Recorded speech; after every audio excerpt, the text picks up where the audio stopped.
Good morning everyone. तो आप सभी का करंट अफेयर की इस नई सेशन में स्वागत है।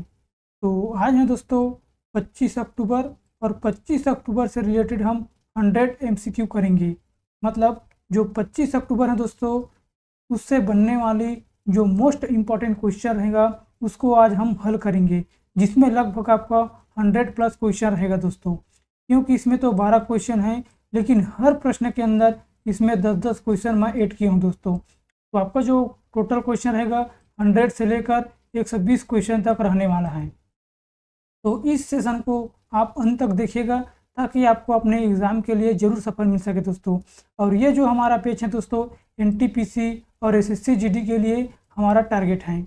और इससे रिलेटेड दोस्तों मैं बहुत सारे करंट अफेयर का जो क्लास है उसको मैं अपलोड कर चुका हूँ। अगर आप उसे नहीं देखें तो ज़रूर जाकर देख लीजिएगा दोस्तों, जिसका ये हमारा 12वां क्लास है। और डेली हम दोस्तों रोज़ सुबह 8 बजे करंट अफेयर की सेशन लेकर आते हैं। तो हमारे साथ जुड़ना न भूलिए दोस्तों। आपका डेली क्लास होता है और इससे रिलेटेड जो जीके और जीएस का क्लास है वो भी चल रहे हैं दोस्तों, तो उसे भी आप ज़रूर देखिएगा। तो अगर आपको ये सेशन अच्छा लगे दोस्तों तो हमारे इस चैनल को लाइक एंड सब्सक्राइब कर दीजिएगा, ताकि मुझे भी और नई नई कंटेंट लाने के लिए मोटिवेशन मिलता रहे दोस्तों। तो बिना टाइम वेस्ट किए चलते हैं अपने पहले प्रश्न की ओर और देखते हैं आज की प्रश्न के बारे में। देखिए दोस्तों, संयुक्त राष्ट्र दिवस 2024 कब मनाया गया है? संयुक्त राष्ट्र दिवस 2024 में कब मनाया गया है? 25 अक्टूबर को, 24 अक्टूबर को, 26 अक्टूबर या 27 अक्टूबर?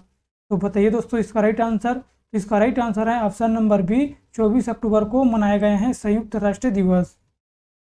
कुछ इंपॉर्टेंट पॉइंट के बारे में कवर कर लेते हैं। देखिए, हर साल 24 अक्टूबर को संयुक्त राष्ट्र दिवस मनाया जाता है दोस्तों, और इसकी स्थापना 1945 में हुई थी, जो यूएन का मुख्यालय है न्यूयॉर्क, और इसका मुख्यालय है न्यूयॉर्क जो यूएसए में उपस्थित है।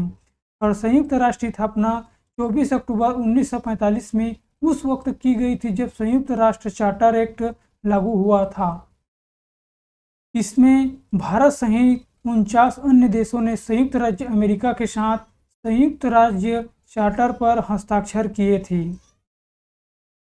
इसे द्वितीय विश्व युद्ध के बाद ग्लोबल पीस और सिक्योरिटी को बनाए रखने का उद्देश्य से लागू किया गया था। इसका उद्देश्य यह था दोस्तों, जो द्वितीय विश्व युद्ध हुआ था उसके बाद जो ग्लोबल पीस और सिक्योरिटी को बनाए रखने के लिए इस उद्देश्य को लागू किया गया था। और इसका मुख्य उद्देश्य वैश्विक शांति, सहयोग और विकास को बढ़ावा देना है। और संयुक्त राष्ट्र के बारे में कुछ इंपॉर्टेंट पॉइंट को जान लेते हैं। जो संयुक्त राष्ट्र एक अंतर्राष्ट्रीय संगठन है और इसकी स्थापना 24 अक्टूबर 1945 में किया गया था, जिसका मुख्यालय न्यूयॉर्क है दोस्तों, और ये जो हैं अमेरिका में स्थित हैं। जिसके सदस्य देश हैं 193 कुल सदस्य देश हैं, जिसके महासचिव एंटोनियो गुटेरेस हैं। और भारत का संयुक्त राष्ट्र का सदस्य कब बना? ये 1945 में बना है। और प्रतीक चिन्ह में इसकी 2 शाखाएं हैं, जैतून। और मुख्य उद्देश्य क्या है? शांति एवं सुरक्षा। इसका मुख्य उद्देश्य है शांति एवं सुरक्षा। और संयुक्त राष्ट्र शब्द किसने दिया है? तो फ्रैंकलिन डी रूजवेल्ट ने दिया है संयुक्त राष्ट्र शब्द को। संयुक्त राष्ट्र को शांति नोबेल पुरस्कार कब मिला है? तो 2001 में मिला है। और यूएनओ में हिंदी में भाषण देने वाले प्रथम भारतीय कौन थे? तो ये है दोस्तों अटल बिहारी वाजपेयी, जो हैं जो यूएनओ में शामिल था उसमें अपना हिंदी भाषण देने वाले प्रथम भारतीय बने। अगला क्वेश्चन की ओर चलते हैं। किस राज्य में यातायात निगरानी के लिए नया सिटीजन सेंटिनल ऐप लॉन्च किया गया है? इस राज्य में दोस्तों जो यातायात है उसको निगरानी करने के लिए सिटीजन सेंटिनल ऐप लॉन्च किया गया है। तो ये है दोस्तों ऑप्शन नंबर बी होगा दोस्तों, केरल। केरल स्टेट है दोस्तों, वो यातायात को निगरानी रखने के लिए एक नया ऐप लॉन्च किया है, जिसका नाम है दोस्तों सिटीजन सेंटिनल ऐप। इसके बारे में कुछ पॉइंट को कवर कर लेते हैं। केरल के मोटर वाहन विभाग ने यातायात कानून प्रवर्तन को सुदृढ़ करने के लिए नागरिकों को सड़क सुरक्षा सुनिश्चित करने की सक्रिय है दोस्तों, जो भाग लेने का अवसर देने में उद्देश्य हैं। Citizen sentinel mobile app launch किया है, और यह ऐप उपयोगकर्ताओं को यातायात अपराधों की तस्वीरें या वीडियो कैप्चर करने, अपलोड करने की सुविधा देता है। मतलब इस ऐप के जरिए दोस्तों आप जहां पर भी एक्सीडेंट होता है या कुछ अपराध होता है तो उसमें इस ऐप की तरफ से आप किसी भी अपराधों को तस्वीरें या वीडियो कैप्चर करने में मदद करता है दोस्तों। और जब आप इस वीडियो को कैप्चर कर लेते हैं तो अपने जो सिटीजन ऐप है उसमें अपलोड करने के बाद ये वीडियो डायरेक्ट जो मोटर वाहन विभाग है उसके तरफ पहुंच जाता है दोस्तों। और केरल भारत का तीसरा राज्य है जिसने एम परिवहन सिटीजन सेंटिनल ऐप को लागू किया है। इसके पहले दोस्तों छत्तीसगढ़ और उड़ीसा में यह शुरू किया गया था और ये केरल है वो तीसरा है। अगला देखते हैं, केरल की राजधानी दोस्तों तिरुवनंतपुरम, जिसकी मुख्यमंत्री हैं पिनरई विजयन और राज्यपाल दोस्तों आरिफ मोहम्मद खान। कुछ इस ऐप के बारे में कुछ जान लेते हैं। डिजी लॉकर ने सरकारी सेवाओं तक निर्बाध पहुंच के लिए किस ऐप के साथ साझेदारी की है? तो उमंग ऐप के साथ साझेदारी की है दोस्तों। डिजी लॉकर और उमंग ऐप एक दोनों को साथ साझेदारी किया गया है। और किस मंत्रालय ने flood watch India 2.0 app launch किया है? तो केंद्रीय जल शक्ति मंत्रालय ने किया है। 3 नए आपराधिक कानूनों के लिए ई सक्षम न्याय सेतु, न्याय श्रुति और ई समन ऐप किसने लॉन्च किया है? तो अमित शाह ने किया है। इस राज्य के मुख्यमंत्री मोहन यादव ने लोकपाल मोबाइल ऐप लॉन्च किए हैं? तो मध्य प्रदेश ने किया है। यातायात निगरानी के लिए सिटीजन सेंटिनल ऐप किस राज्य ने लॉन्च किए हैं? तो केरल ने किए हैं। और 3 नए आपराधिक कानून पर विस्तृत जानकारी प्रदान करने के लिए संज्ञान ऐप किसने लॉन्च किए हैं? तो रेलवे सुरक्षा बल के महानिदेशक मनोज यादव ने किया है। मतलब आरपीएफ की तरफ से जो उसका महानिदेशक है दोस्तों मनोज यादव, उसने किया है।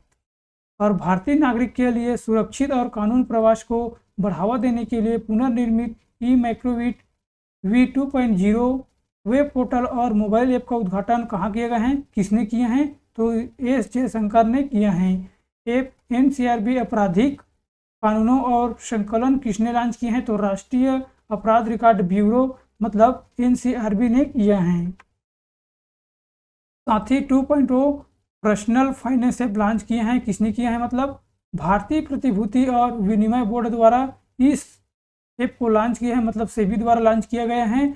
और रिटेल इन्वेस्टर्स और अन्य चीज़ों को आसान बनाने के लिए प्रभाव portal RBI retail direct mobile app launch किए हैं जो आरबीआई की तरफ से किया गया है।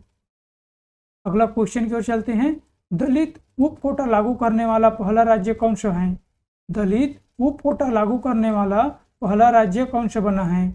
उड़ीसा, मध्य प्रदेश, असम या हरियाणा?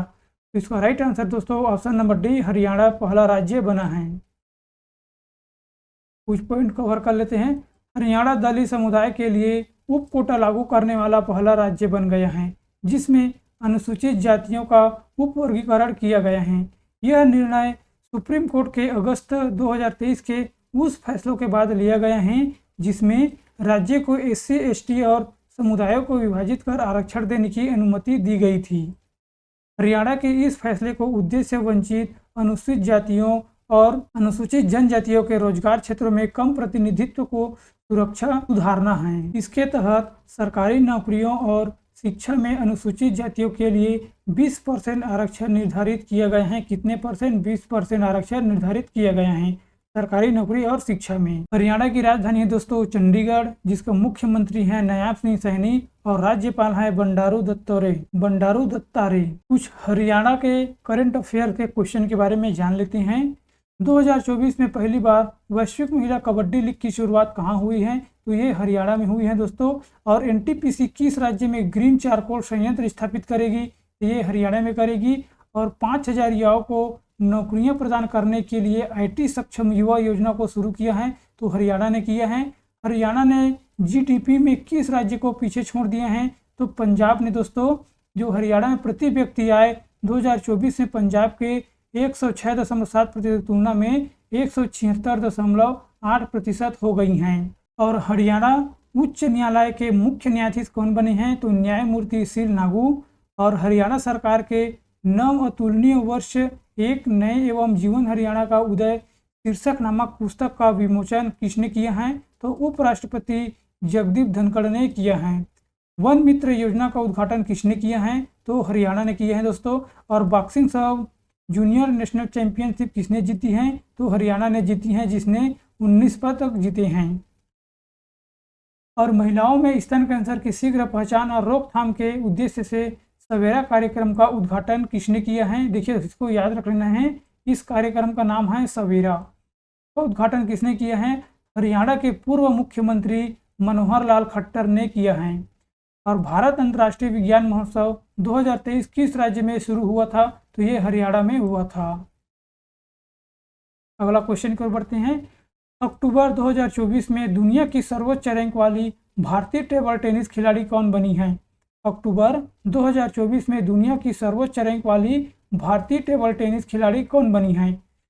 रिजा अकुला, अवनी लेखरा, निखत जरीन या फिर पीवी सिंधु? तो इसका राइट आंसर दोस्तों ऑप्शन नंबर ए, रिजा अकुला। कुछ पॉइंट कवर कर लेते हैं। भारतीय महिला टेबल टेनिस खिलाड़ी रिजा अकुला 2024 पेरिस ओलंपिक में अपने दमदार प्रदर्शन के बाद दुनिया की सर्वोत्तम रैंक वाली भारतीय खिलाड़ी बन गई हैं। अंतर्राष्ट्रीय टेबल टेनिस महासंघ द्वारा जारी नवीनतम रैंकिंग में रिजा अकुला को महिला एकल में विश्व नंबर 22 का स्थान दिए गए हैं, मतलब विश्व में 22वां नंबर स्थान दिया गया है। उन्होंने मानिका बन्ना का रिकॉर्ड तोड़ दिया है। किसका रिकॉर्ड तोड़ दिया है? मानिका बन्ना का रिकॉर्ड तोड़ दिया है। किसने तोड़ा है दोस्तों? रिजा अकुला ने। ठीक, इसको याद रख लेना है।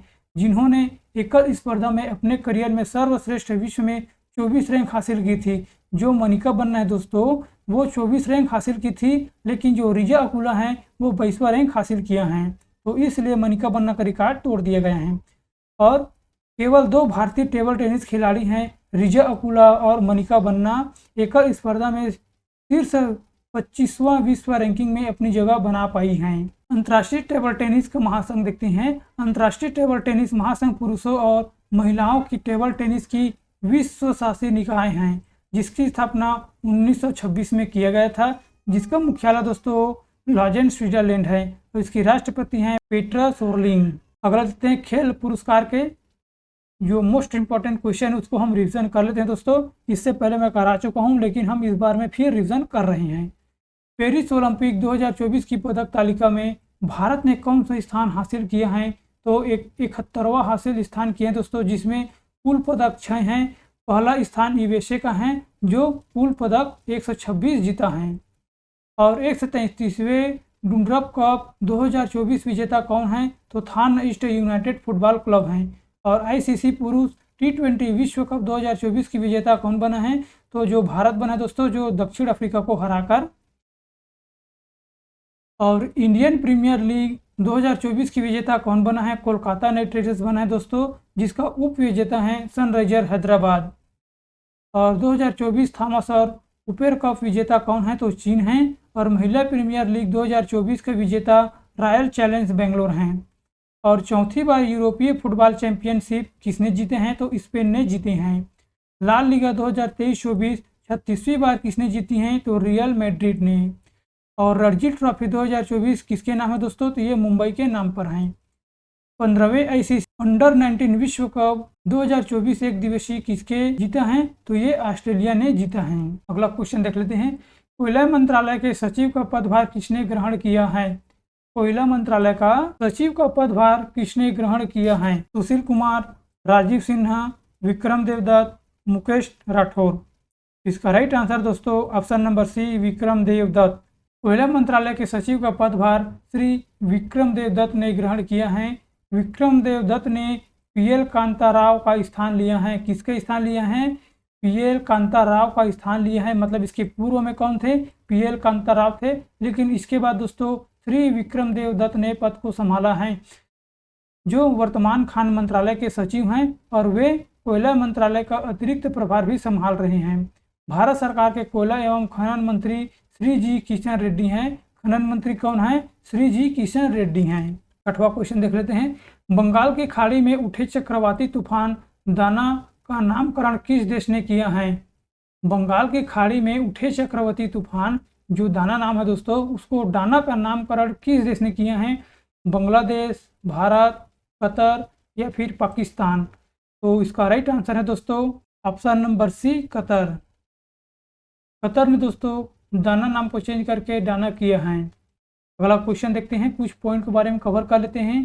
चक्रवात दाना एक गंभीर चक्रवात तूफान के रूप में पूर्वी भारतीय तट की ओर बढ़ रहा है और इसके 24 अक्टूबर 2024 की देर रात उड़ीसा और पश्चिम बंगाल के तट से टकराने की संभावना है। भारत मौसम विज्ञान विभाग ने ओडिशा और पश्चिमी बंगाल साथ ही तमिलनाडु और आंध्र प्रदेश में भारी बारिश की चेतावनी की जा रही है। इस चक्रवात का नामकरण कतर देश के द्वारा किया गया है। तो क्वेश्चन देख लेते हैं। रेलवे स्पोर्ट्स प्रमोशन बोर्ड ने किसे हराकर सीनियर महिला अंतर विभागीय राष्ट्रीय हॉकी चैंपियन 2024 का खिताब जीता है? रेलवे स्पोर्ट्स प्रमोशन बोर्ड ने किसे हराकर सीनियर महिला अंतर विभागीय राष्ट्रीय हॉकी चैंपियन 2024 का खिताब जीता है? असम ने, इंडियन ऑयल या सौराष्ट्र या भारतीय सेना? इसका राइट आंसर दोस्तों option number B, Indian oil ने। कुछ पॉइंट देख लेते हैं। रेलवे स्पोर्ट्स प्रमोशन बोर्ड ने सीनियर महिला अंतर विभागीय राष्ट्रीय हॉकी चैंपियन जीतकर फाइनल में इंडियन ऑयल को 3-1 से हराकर और हॉकी चैंपियन को अपने नाम किया है। Central board of direct taxes ने स्पोर्ट्स अथॉरिटी ऑफ इंडिया को पेनल्टी शूट आउट में 3-2 से हराकर कांस्य पदक जीता है। फाइनल मुकाबला नई दिल्ली के मेजर ध्यानचंद हॉकी स्टेडियम में खेला जाएगा। 8वां क्वेश्चन देख लेते हैं। किस राज्य केंद्र शासित प्रदेश ने नेशनल साइंस सेंटर में पहली बार कोयला गैलरी का उद्घाटन किया गया है? किस राज्य ने नेशनल साइंस सेंटर में पहली बार कोयला गैलरी का उद्घाटन किया गया है? महाराष्ट्र, नई दिल्ली, लद्दाख या असम? इसका राइट आंसर दोस्तों ऑप्शन नंबर बी, नई दिल्ली ने। कुछ इसके मोस्ट इंपॉर्टेंट पॉइंट को कवर कर लेते हैं। केंद्रीय संस्कृति और पर्यटन मंत्री गजेंद्र सिंह शेखावत और कोयला और खान राज्य मंत्री सतीश चंद्र दुबे ने नई दिल्ली के नेशनल साइंस सेंटर में पहली बार कोयला गैलरी का उद्घाटन किया गया है। इस प्रदर्शनी का शीर्षक ब्लैक डायमंड गहराइयों का अनावरण है। इस गैलरी में इंटरैक्टिव डिस्प्ले के माध्यम से आगंतुकों को कोयला निकर्षण खनन तकनीकों, पर्यावरणीय प्रथाओं और सतत ऊर्जा में भविष्य के नवाचारों के बारे में शिक्षित किया जाएगा। अगला क्वेश्चन देखते हैं। पाकिस्तान का अगला मुख्य न्यायाधीश किसे नियुक्त किया गया है? पाकिस्तान का अगला मुख्य न्यायाधीश किसे नियुक्त किया गया है? न्यायमूर्ति आसिफ अली, न्यायमूर्ति यहाँ अफरीदी या फिर न्यायमूर्ति इमरान खान, न्यायमूर्ति सुरेश कुमार? तो किसे किया गया है दोस्तों? तो इसका राइट आंसर है ऑप्शन नंबर बी, न्यायमूर्ति याहिया अफरीदी को पाकिस्तान का नया मुख्य न्यायाधीश चुना गया है। न्यायमूर्ति याहिया अफरीदी को पाकिस्तान का अगला मुख्य न्यायाधीश नियुक्त किए गए हैं। एक विशेष संसदीय समिति ने न्यायमूर्ति याहिया अफरीदी के नाम को मंजूरी दी है। समिति में न्यायमूर्ति याहिया अफरीदी को सर्वोच्च न्यायालय के 3 सबसे वरिष्ठ न्यायाधीशों से चुना गया है। न्यायमूर्ति याहिया अफरीदी को न्यायमूर्ति मंजूर अली शाह की जगह चुना गया है। दोस्तों किसकी जगह चुना गया है? मंसूर अली शाह की जगह जो न्यायमूर्ति याहिया को चुना गया है। अक्टूबर 2024 में पाकिस्तान में 26वां संविधान संशोधन पारित किया गया है। इस संशोधन में न्यायपालिका में महत्वपूर्ण बदलाव किए गए हैं और समिति का निर्णय अब प्रधानमंत्री और फिर अंतिम स्वीकृति के लिए राष्ट्रपति के समक्ष प्रस्तुत किया जाएगा। 10वां क्वेश्चन देख लेते हैं। 22 अक्टूबर 2024 को नई दिल्ली में अंतर्राष्ट्रीय इनकमिंग स्फूर्तकाल को रोकथाम प्रणाली का शुभारंभ किसने किया है? ज्योतिरादित्य सिंधिया, अमित शाह, राजनाथ सिंह या चिराग पासवान? इसका राइट आंसर है ऑप्शन नंबर ए दोस्तों, ज्योतिरादित्य सिंधिया। कुछ पॉइंट को कवर कर लेते हैं। केंद्रीय मंत्री ज्योतिरादित्य सिंधिया ने 22 अक्टूबर को नई दिल्ली में अंतर्राष्ट्रीय इनकमिंग स्फूर्तकाल को रोकथाम प्रणाली का शुभारंभ किया गया है। भारतीय दूरसंचार उपभोक्ताओं को आने वाली अंतर्राष्ट्रीय धोखाधड़ी वाली कॉलों की पहचान करने और उन्हें ब्लॉक करने के लिए संचार और दूरसंचार सेवा विभाग द्वारा संयुक्त रूप से प्रणाली विकसित की गई है और इस प्रणाली के तहत 24 घंटे के भीतर भारतीय फोन नंबरों पर लगभग 1.35 करोड़ अंतर्राष्ट्रीय कॉलों को पहचान धोखाधड़ी के रूप में की गई है और दूरसंचार सेवा प्रदाताओं द्वारा उन्हें ब्लॉक कर दिया गया है। राष्ट्रीय स्तर का अमरावती ड्रोन शिखर सम्मेलन 2024 में कहाँ शुरू हुआ है? अमरावती आंध्र प्रदेश, मुंबई महाराष्ट्र, कोची केरल या सूरत गुजरात? तो इसका राइट आंसर है ऑप्शन नंबर ए दोस्तों, अमरावती आंध्र प्रदेश में शुरू हुआ है। आंध्र प्रदेश मुख्यमंत्री एन चंद्रबाबू नायडू और केंद्रीय नागरिक उड्डयन मंत्री के राम मोहन नायडू ने 2 दिवसीय राष्ट्रीय स्तर के अमरावती ड्रोन शिखर सम्मेलन 2024 का उद्घाटन किया है। इसका मुख्य उद्देश्य है ड्रोन निर्माण में निवेश आकर्षित करना और ड्रोन प्रौद्योगिकी के भविष्य पर चर्चा को बढ़ावा देने के लिए एक मंच तैयार करना है। और आंध्र प्रदेश सरकार का लक्ष्य है कि इस शिखर पर सम्मेलन को उपयोग राज्य को देश की ड्रोन राजधानी के रूप में स्थापित करने के लिए करना है। इसमें 5000 से अधिक ड्रोन के साथ भारत का सबसे बड़ा ड्रोन शो विजयवाड़ा में कृष्ण नदी के तट पर आयोजित किया गया है। और 12वां क्वेश्चन देख लेते हैं। अक्टूबर 2024 में विश्व स्वास्थ्य संगठन ने किस देश को मलेरिया मुक्त घोषित किया गया है? भारत, जॉर्डन, मिस्र या कैमरून? इसका राइट आंसर है ऑप्शन नंबर सी दोस्तों, मिस्र ने किया है। मिस्र ने 20 अक्टूबर 2024 को विश्व स्वास्थ्य संगठन द्वारा औपचारिक रूप से मलेरिया मुक्त घोषित होकर एक महत्वपूर्ण सार्वजनिक स्वास्थ्य उपलब्धि हासिल की है। इस उपलब्धि के साथ मिस्र 2024 के कैप ऑर्डर के बाद मलेरिया मुक्त प्रमाणन प्राप्त करने वाला दूसरा देश बन गया है।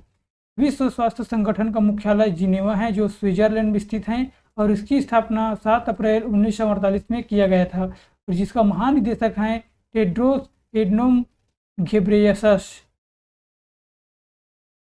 तो दोस्तों, यह था आज का हमारा मोस्ट इम्पोर्टेंट प्रश्न जिसको हम कवर किए हैं दोस्तों। इसमें लगभग हम 100 क्वेश्चन को कवर किए हैं। अगर आपको यह सेशन अच्छा लगा है दोस्तों, तो ज़रूर हमारे इस चैनल को सब्सक्राइब कर लीजिएगा, ताकि नई आने वाले वीडियो का नोटिफिकेशन आप लोगों को ज़रूर मिल सके। और अब चलते हैं दोस्तों हम टेस्ट के तरफ, और आप लोगों को 2 क्वेश्चन का टेस्ट मैं लेकर आया हूँ। इसका जो आंसर दोस्तों कमेंट बॉक्स में देना है। देखिए, कोयला मंत्रालय के सचिव का पदभार किसने ग्रहण किया है? सुशील कुमार, राजीव सिन्हा, विक्रम देवदत्त या मुकेश राठौर? इसका आंसर हमें कमेंट बॉक्स में देना है। ठीक, अगला क्वेश्चन है, बंगाल की खाड़ी में उठे चक्रवाती तूफान दाना का नामकरण किस देश ने किया है? बांग्लादेश, भारत, कतर या पाकिस्तान? इसका आंसर भी मुझे कमेंट बॉक्स में देना है दोस्तों। तो दोस्तों, ये था आज का हमारा सेशन। अगर ये सेशन अच्छा लगा तो ज़रूर हमें सपोर्ट कीजिएगा। तो आज की सेशन में बस इतना ही। मिलते हैं एक और नई वीडियो के साथ। Thank you very so much.